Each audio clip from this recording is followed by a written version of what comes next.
মোমেন, জি দাদা। এই যে দেখাও, এই দাগটা কত কত করে মারলা? এগুলো মারলাম দাদা 7-7 করে। 7-7 করে মারলে কেন? একটু বড় করে মারলে হইতো না? না ভাইয়া, বড় করে মারলে মানে টালিটা দেখে ভালো লাগতো না। কেন আমার শাশুড়া হইতো? তোমার শাশুড়া হয়তো ঠিক আছে, কিন্তু মহাজন কি মেনে নেবে এভাবে মারলে? মহাজন তো এরকম চেয়েছে। তাহলে 7 করে মারলা?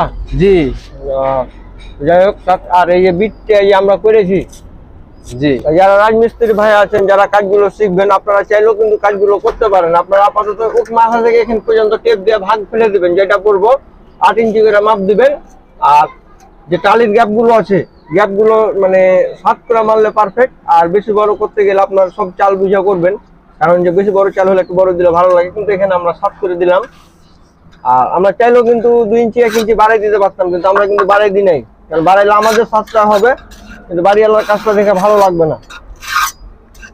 আমরা চাই যে কাজটা সুন্দর হোক। তো খোদা হাফেজ। সবাই আমাদের ভিডিওটি দেখার জন্য সবাইকে ধন্যবাদ।